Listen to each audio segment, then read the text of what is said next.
Diana, princess, wife, and mother. Everything revolved around William and Harry. A role that was both her destiny and her greatest achievement. Diana completely changed royal motherhood. Completely turned it on its head. But Diana was from a broken home. Diana was brought up in a very unhappy household. It was cold, it was miserable. And the odds were stacked against this shy nanny right from the start. Married into a family first shackled by tradition, with a husband ill-prepared for fatherhood.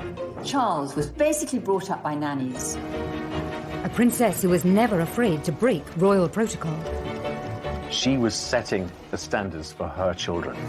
Desperately trying to provide a normal childhood to two extraordinary boys. Diana always wanted them to have a normal as upbringing as possible.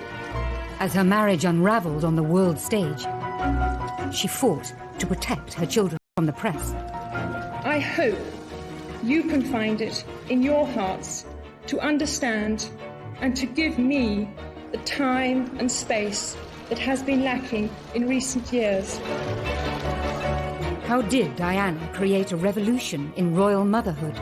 We examine the secrets behind her unique parenting style and ask how her sons have learned to live with the tragedy of her loss.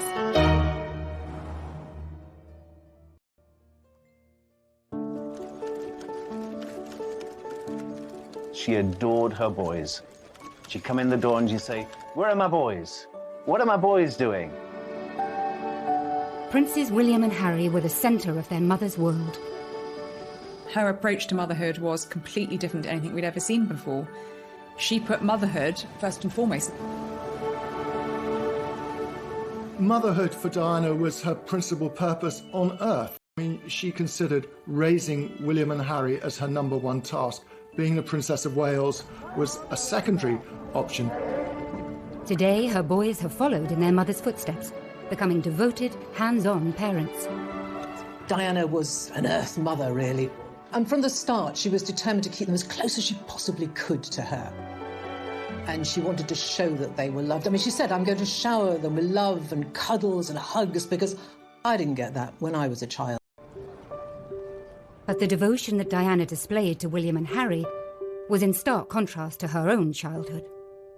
Diana felt, age 6, that she was unloved and unwanted. And those are feelings that she took into her adult life, and feelings that I think never left her. Diana was from a very aristocratic family, the Spencers, but her parents hearing her mother crunching across the gravel outside their home, getting into her car and driving out of her life. She was profoundly affected by that memory. She wanted to ensure that she and Charles gave William and Harry the kind of upbringing that she felt she was deprived of by not having a mother around for such a large chunk of her life. She herself had not felt loved in the very peculiar circumstances in which she was brought up, with Rain Spencer, the new wife of Earl Spencer, whom she described as acid rain, and a whole lot of nannies who were very unsympathetic. Diana's late teenage years followed the path of many girls of her social status and background. Diana was a quintessential Sloane Ranger, the kind of girls who wore flat shoes and long skirts. They came from a certain class and had a certain style, and she was a perfect example of that. It was no surprise that one of Diana's first jobs was working as a nanny for an American family in London. I think girls like Diana are programmed to become mothers.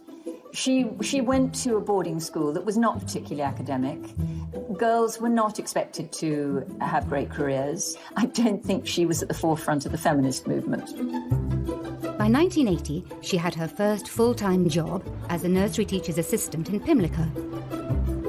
I wanted to teach children, and they said, "Why not come along?" So I first started off doing afternoons, and then I took over the mornings and did whole days. Can I ask you if it was your own child in particular? Oh, yes. Did that prompt you into wanting to do it? I just love children. She was always happy and outgoing, showed a great sense of humour, and was very relaxed with the children. From the minute she walked in, you could tell that she had a really genuine love for young children, particularly the very small ones. And anyone who arrives with a baby, you could guarantee that she would be there to feel the baby. Then, that summer, she attended a polo match and caught the eye of a future king of England. When Charles first met Diana, she had seemed to be absolutely perfect. She seemed to love the countryside. She was a funny, easy, carefree girl who seemed to love Charles, love everything that he loved, and just be simple, uncomplicated. Their romance blossomed over sailing weekends at Cowes and a visit to Balmoral. Prince Charles had to find someone who was eligible, a virgin, of aristocratic background, that would provide him with bloodstock. On the 24th of February, 1981, the couple announced their engagement to the world's press. Yesterday you were a nanny looking after children. Will in all likelihood be queen. It's a tremendous change for someone, if I may say, of 19 to make all of a sudden, the transition. It is, but I've had a small run out to it all in the last 6 months. And next to Prince Charles, and I can't go wrong. He's there with me. You miss looking after the children? Yes. Well, I certainly miss you, I do. Hope so. And I'm amazed that she's been brave enough to take me on. And I suppose in love. Of course. Whatever in love means. On the 29th of July, 1981, Charles and Diana married. The most iconic wedding of the 20th century. Prince Charles and his bride, the new Princess of Wales, acknowledged the roars of delight from the huge crowds from the balcony of Buckingham Palace. When I asked Diana about the wedding, she told me that she felt that she was a sacrificial virgin lamb, sacrificed on the altar of monarchy. Her prince in shining armour did arrive and carry her off, but not to a fairy tale. Really, she became a broodmare. Just over 3 months later, Diana was officially pregnant. The princess was for once rather coy with the photographers. Your Royal Highnesses are to be blessed with a child. As soon as Diana became pregnant, she really did come into her own because she always wanted to be a mother. And as soon as her baby arrived, that was it. She was setting the standards for her children. The arrival of Diana's first child would breach royal protocol for direct heirs to the throne.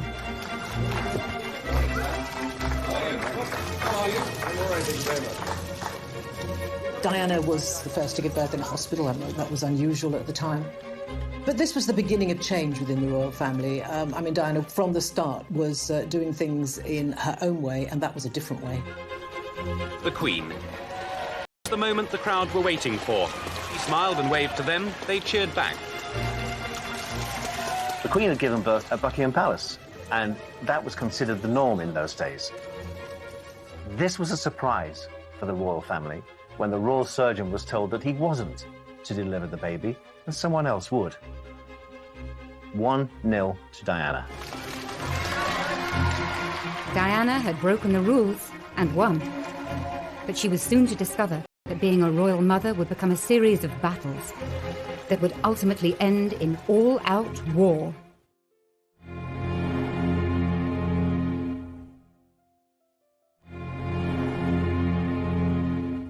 On the night of the 21st of June, 1982, Buckingham Palace announced that Princess Diana had given birth to a boy. News teams sent to Prince Charles's country estate were ordered to capture ecstatic local celebrations. In Gloucestershire, children celebrated in their way. Dear Princess Diana and Prince Charles, congratulations on the birth of your new baby. Her number one job was to produce an heir to the throne, and if possible, a boy. And that's precisely what she did. They were both very, very happy when their son was born. You know, that was a real boost. Charles could not have been happier. Charles and Diana's new baby was now second in line to the throne. They have been singing Well Done, Charlie, let's have another one. On the programme of events? Bloody hell, give us a chance. Have you thought of a name yet, sir? Have you thought of a name yet? Yeah, we thought of one or two. Is the princess well? Any bit of an argument about it.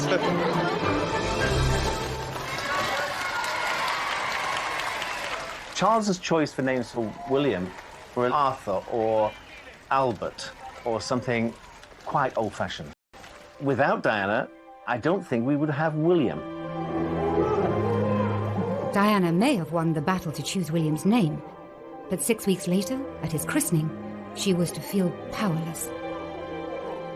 Royal christenings are formal occasions. This is a moment of history that's going to be replayed for decades, and so it's important to get things right.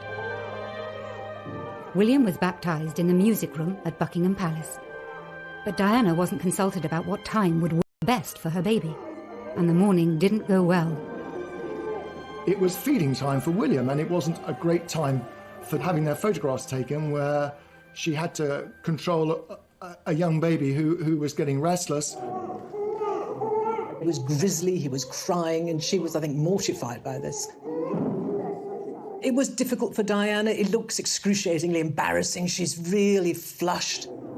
And Diana and Charles are just trying to make William stop crying. So it didn't look a very relaxed occasion, I must say. She famously put her finger in his mouth to stop him crying. I mean, it was a brilliant piece of enterprise by Diana. But yes, later she claimed that she felt sort of an extra from that whole scene, that it was much more about the royal family and presenting an image to the world than the welfare of William. In her eyes, the royals put duty first and childcare second. With Princess Diana, it was always going to be the other way around. Diana's next tussle with tradition came when she insisted on taking a 9-month-old William on a royal tour. Once Diana became a mother, she did take control of her own destiny. She insisted that William went on tour with them to Australia. Diana caused a huge sensation in Australia when she and Charles went there, taking William for their first official tour. William was just beginning to crawl, so he was about 9 months old. Diana completely changed royal motherhood, completely turned it on its head. She put motherhood before monarchy, and that was not traditionally what had happened for generations of royal mothers and women. Ladies and gentlemen, this evening I couldn't possibly stand here and speak without mentioning our small son, William. I hope that his presence here has helped to provide that family feeling, which I know my wife and I feel is so important. For Charles, Diana's hands-on approach to mothering was worlds apart from his own upbringing. Charles really didn't have an ideal role model as a family, because his mother, though I'm sure the Queen loved him very much, was away working for so much of his young life. I think he was only 4 when his parents went off on a 6-month tour of the Commonwealth, and he was left with the grandparents and with the nannies. From Lime Street to Euston, where the Queen with Princess Margaret and Prince Charles were waiting. Charles came to greet his mother after her return from a long tour abroad.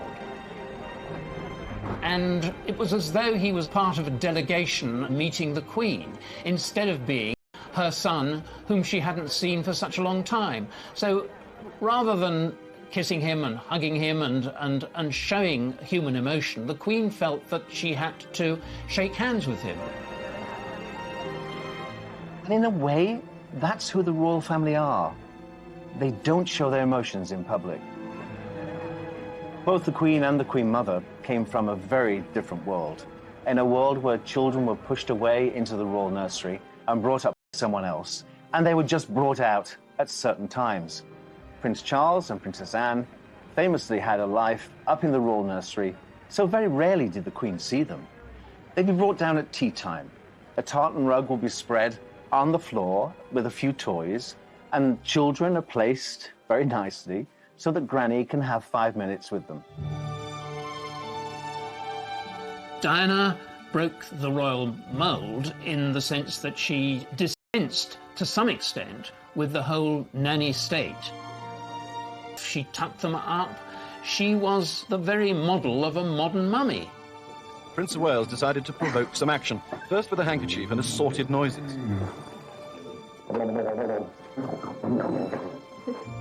Charles was keen to demonstrate his desire to be a domesticated dad. In the early days, Diana and Charles really enjoyed things like bath time with William. Diana admired the fact that Prince Charles spent a lot of time with his son.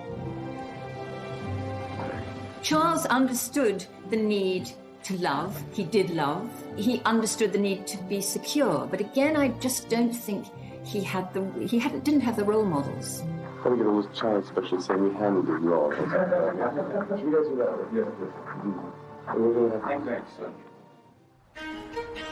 Less than 2 years later, the couple were delighted to announce there would be another addition to their happy young royal family. The Prince and Princess of Wales were at their London home, Kensington Palace, when the announcement was made. Within an hour, a crowd of well-wishers had gathered. I'm absolutely thrilled. I think it's wonderful. She ought to have 6 or 8. You think so? Yes. Well, she said she wanted a large family. She's a good mother, and they can afford it. And lovely, what could be nicer? She's done everything right, 100% perfect. We're very thrilled about it. Prince of Wales needed to find a bride who could provide him with children, and it was Diana, and that's precisely what she did. The House of Windsor was secure. Like any father, Prince Charles was keen to introduce his two sons to each other at the first opportunity. And so it was that Prince William was led by the hand back to the room where he was born 2 years ago. William, of course, was excited about seeing his mother again, unaware and uncaring that he was also to visit the new third in line to the throne. Prince Harry was born on the 15th of September, 1984. The tiny bundle in the white shawl was receiving his first sights and sounds of the outside world, but from the glimpse we saw of him, it appeared he was fast asleep. The princess looked happy, relaxed, and well recovered from her labour. But the birth of a second son would prove to be the high watermark for Charles and Diana's relationship. During her pregnancy with Prince Harry, Diana told me that she's had the happiest time with Prince Charles. But the shutters went down after the birth of Prince Harry. Prince Charles said, oh, it's a boy. He wanted a girl, and he had red hair, so he was a Spencer. She said that something in her snapped after Harry's birth. Diana was a very, very complex character, and I think she was a very damaged character. And in common with many people who have the sort of damage that she has, they can present a very, very normal and happy front door. Things can be very different. She was an absolute superstar. But what Charles saw and the people who lived in their household saw was something very different. Over the next few years, Diana's deteriorating mental health would coincide with Charles's new affair, with his first love, Camilla Parker Bowles. We were an unhappy organization. We were keeping a lot of secrets. We were conscious that at the heart of what we were doing was this deceit. And that had a corrosive effect on relations. It had a pretty corrosive effect on the way we delivered the royal engagements that we did. They were all pretty good, but I used to think how much better they could be if the effort we were putting into concealing the truth were actually put into the day-to-day royal business. William and Harry were kept away from the underlying issues within the royal household. Despite the ordinariness, if you like, of William and Harry's childhood, there were huge numbers of staff. I mean, Diana liked having people to take care of her, as does Charles. So there were nannies and all sorts of aides and assistants who could spirit the children off and entertain them. In those formative years, they were unaware of the difficulties that their parents were going through. And I suppose in that sense, they were quite privileged because there were people like me, the team that I had, the other members of the household staff, that were able to be part of this entertaining group that gave them laughter, certainly. Diana always encouraged her children to call all her staff by their first name. She saw everybody within the household as an integral part of that family. And thus enabled William and Harry not to be distanced from them, not to be sort of completely isolated. They had the completely free roam of the palace. And I think that's a good sign. But by the late 80s, cracks in the marriage were wider than ever. Diana always told me that she and Charles, whatever their differences, tried never to row in front of or because of the boys. And I do think they tried to be good parents in that way. I honestly don't think Harry ever really knew quite how bad things were between his parents. William certainly did. Diana herself talked about William passing tissues under the bathroom because, you know, he heard his mother crying because of what was going on in the marriage. And him declaring that he wanted to be, when he grew up, he wanted to be a policeman so he could take care of mummy. I mean, enchanting sort of anecdotal evidence that nevertheless, it was evidence that William was aware that something wasn't quite right. I think William and Harry were protected during this time because they were away at school. I'm sure his parents on the outside world, and William and Harry were no different. The Princess of Wales was in better form. She sprinted past the other mums to finish a close second. But for all the best intentions of protective grown-ups, William and Harry's childhood innocence would soon be shattered. Within a couple of years, their parents would be openly fighting it out in the full public glare, in what became known as the War of the Waleses.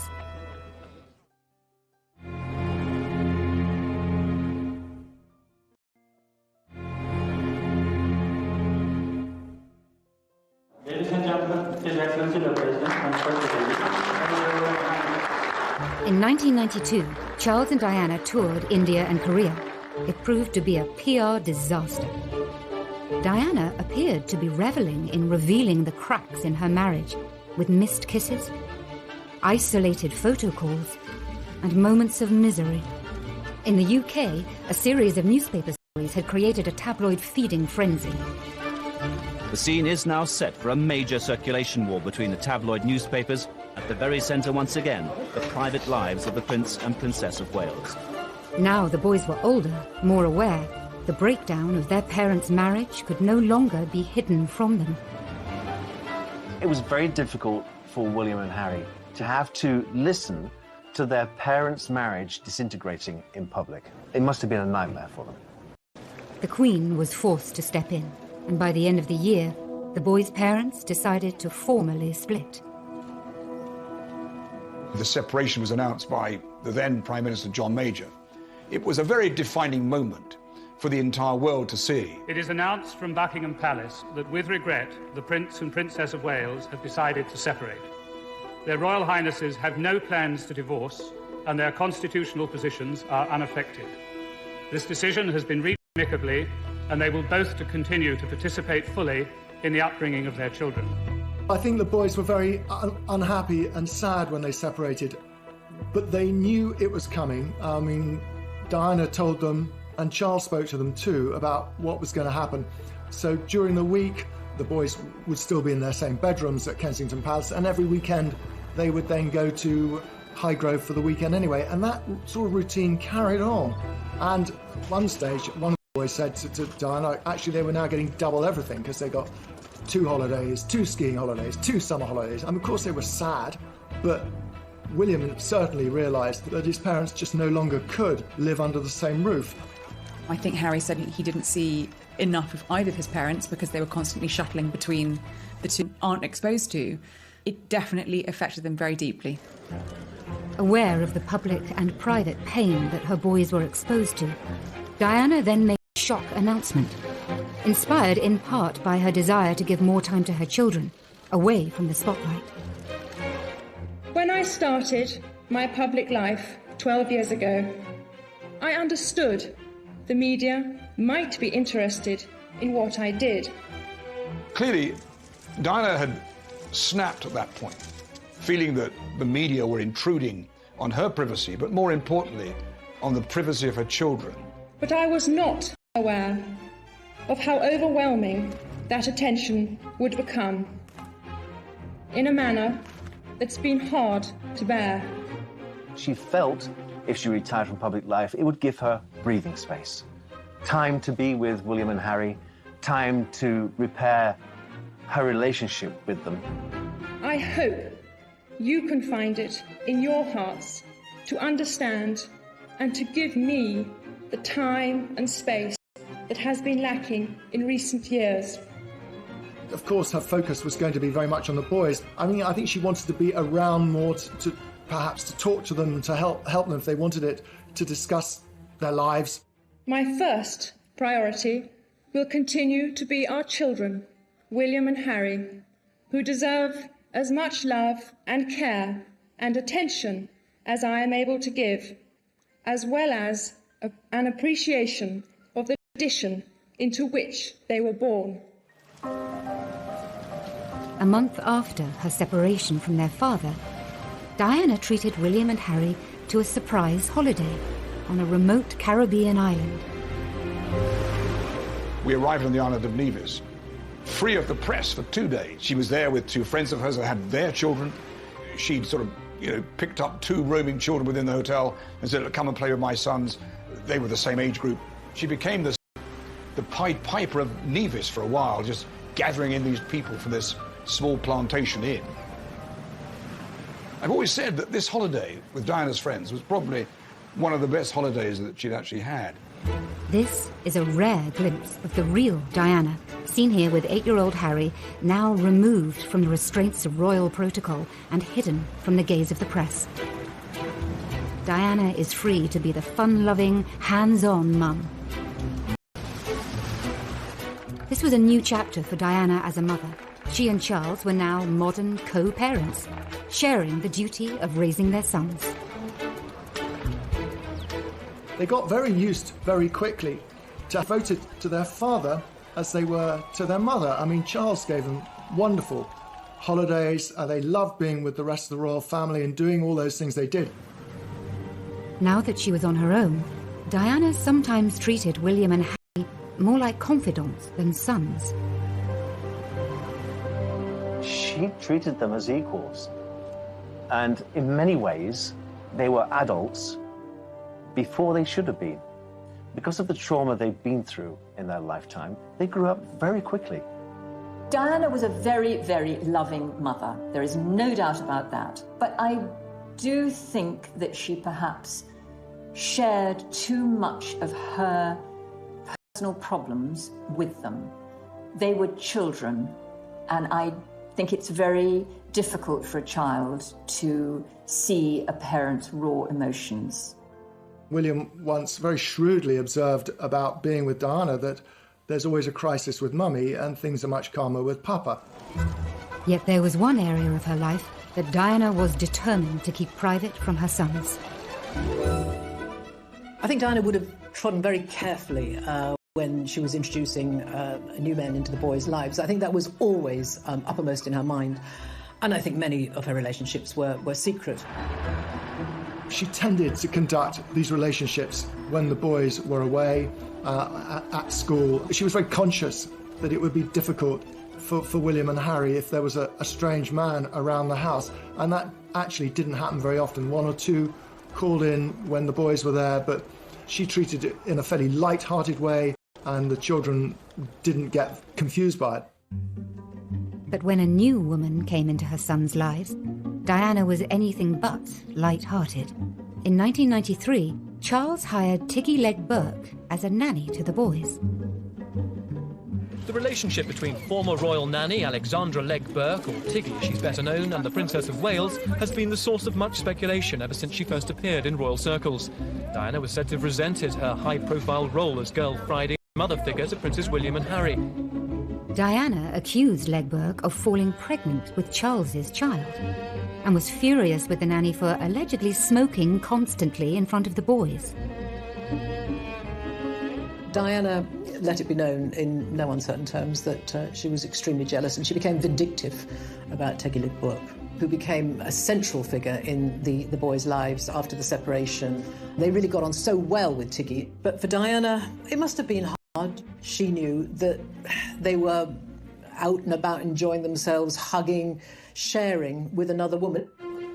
A possessive Diana was determined. When it came time for William to go to public school, she bucked the royal tradition of sending royal sons to Gordonston in Scotland, insisting on nearby Eton instead. That schooling gave William the opportunity to spend time with his schoolmates at their home, and, virtually every other day that during term time, his schoolmates were invited back to Kensington Palace.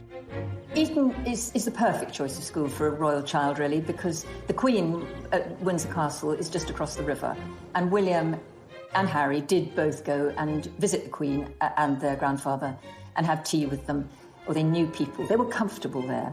It was the right choice, I think. But just as life seemed to be settling for the boys, a new round of public warfare broke out between their parents. Then there were the television programmes. This time, the headlines were of their own making and took the War of the Waleses to a whole new level. First, Charles was interrogated into confessing his infidelity by Jonathan Dimbleby on ITV. Did you try to be faithful and honourable to your wife when you took on the vow of marriage? Yes, absolutely. And you were? Yes. Until it became irretrievably broken down. Then Diana rubbed salt into old wounds a year later, when Martin Bashir made the scoop of the century on BBC One's Panorama. Do you think Mrs. Parker Bowles was a factor in the breakdown of your marriage? Well, there were 3 of us in this marriage, so it was a bit crowded. It's hard to imagine what it must have been like to walk down the streets of Eton or Windsor and see the newspaper headlines about Diana, about Charles, because unfortunately Charles and Diana did wage their war, but it wasn't possible, and it was very hurtful for them. All of that, they would have been teased about it. The embarrassment for them, I think just, it's beyond belief. Her primary concern throughout all the War of the Waleses was for her children and what they would think. She said, I worry how other boys will treat them. Because sometimes children can be cruel. Even aristocratic children going to boarding school can be quite barbed. Charles and Diana finally divorced on the 28th of August, 1996. Life for all the Waleses had at last reached a new normal, and Diana was free to become the woman and the mother that she could never be before. I think she began to put her life together again. She became much more confident. Her self-esteem went up. She then felt, OK, I'm my own woman. I'm going to get on with it. I'm going to do things my way.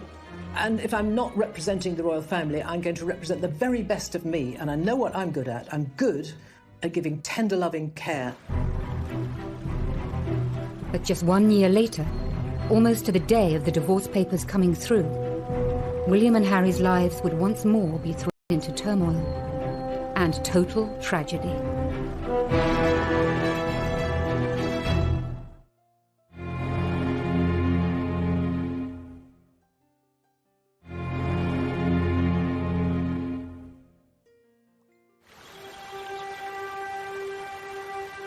On the 30th of August, 1997, a 15-year-old William and a 12-year-old Harry were enjoying the annual summer break with their father at Balmoral. That night, the last images of their mother were captured by grainy CCTV cameras at the Ritz Hotel in Paris.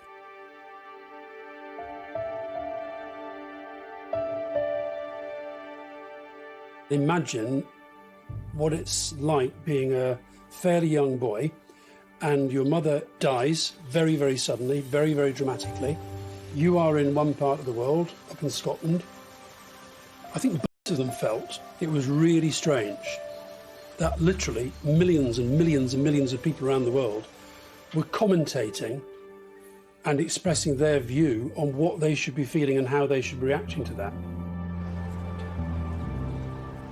I don't think this public spectacle of 2 hugely damaged, hurting young boys walking behind their mother's coffin, I don't think it helped anyone. I cannot think that she wanted her boys to go through. From boys, one inspired by duty, who knew it was his duty to walk behind his mother's coffin, and the other, not.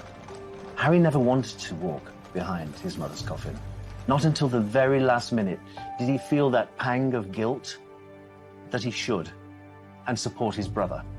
And that's why he was there, to walk with his brother. I've heard them both at different points talk about how strange they found it, that they were surrounded by all these people, and these people were sort of behaving as though she was part of them, but actually she wasn't. William and Harry were being expected to behave in a certain way, and indeed behaving in that way. The boys had lost their mother, but their mother's love for them and their ability to show love lives on. First day I met him, he just came running up and chucked a ball at me. He was third youngest or something, and no father, no mother. Really sweet.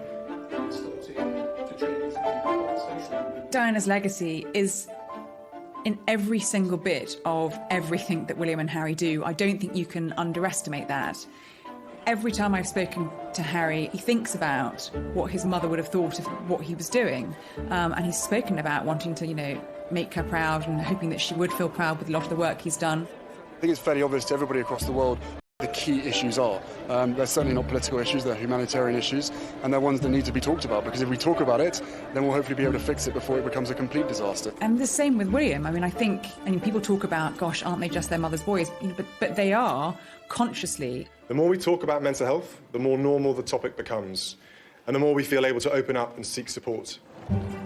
Parenting, it comes in all sorts of shapes and sizes, and children survive all sorts of experiences as long as they have love. As long as a child feels secure and loved in its first 18 months of life, then it can withstand just about anything. And if ever there was proof of that, then I think it would be William and Harry. They've been through some terrible things, but they have survived, and I think they had, indisputably, an absolute bedrock of love and security when they were small. They're not completely stiffly formal.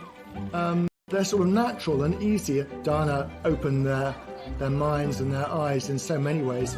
It's given them a very inquiring nature, and it's made them very relatable. People really enjoy meeting them and admire them hugely, largely because of what Diana provided for them.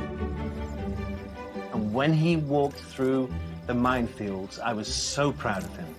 That little boy paying homage to the path which she trod, will he carry on his mother's work in a more subtle way? He's approaching homeless, HIV and AIDS at the boardroom level. I feel very closely linked to Centrepoint. It is a charity with which both my mother and father became passionately involved. Indeed, it was while my mother was patron that Harry and I had our first contact with Centrepoint. Prince William is far more Hanoverian than Prince Harry. He's shown himself to be wiser and been prepared to accept what's happened and moved on. And I don't think that Prince Harry has really moved on from the traumas that he's faced in his life.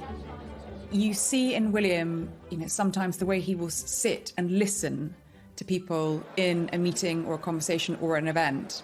And it's literally like looking at Diana. Reflections of Diana can even be seen in her son's different choice of wife. Diana knew what William's future held. She knew that she was preparing him to be king one day. Kate is the most perfect support and consort for a king. So I think she would be very pleased with Kate. The one thing she did say, certainly to William, was about the woman he married should first and foremost be a friend. Why did she say that? Well, she felt that she never got to know the Prince of Wales. Harry is a much freer personality with a freer life ahead of him, and Meghan is perfect for that. Diana always said from a very early age that there was a very rebellious streak in her, very independent, very feminist. There are parallels, obviously, between the way Diana decided that the media attention, the way of life was too much for her, and the way Harry and Meghan have chosen to quit as senior members of the royal family, even more dramatic. And I think that Harry is replicating his mother's footsteps there and saying that it isn't the way of life for me. I think Meghan is the one who has possibly taken an objective view and given Harry a way out that he was looking for before Meghan, but hadn't conceived possible. Now, both princes have children of their own. As parents, they seem to be very aware of the psychology behind their upbringing. Prince Harry can't get let go of Archie. He seems to be besotted. It's ironic, isn't it, that Princess Diana, who had a troubled childhood, and Prince Charles, who's complained of distant parenting, have brought up two kids, William and Harry, who are both triumphs of parenting.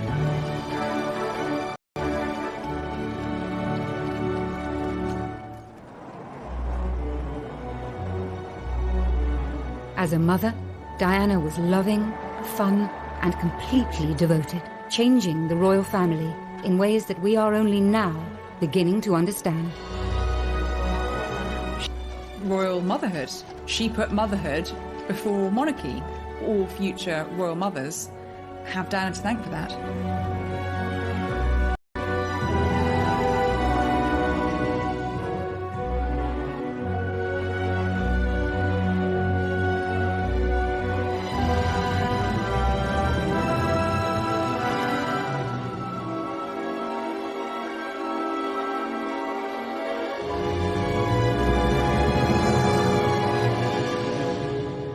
Her car and driving out of her life.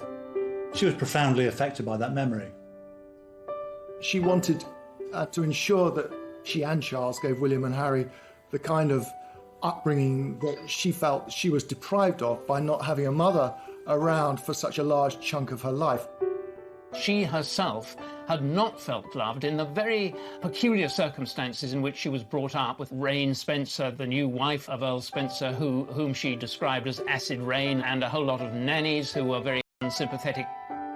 Diana's late teenage years followed the path of many girls of her social status and background. Diana was a quintessential Sloane Ranger, the kind of girls who wore flat shoes and long skirts.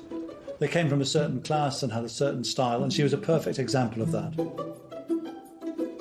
It was no surprise that one of Diana's first jobs was working as a nanny for an American family in London. I think girls like Diana are programmed to become mothers. She went to a boarding school that was not particularly academic. Girls were not expected to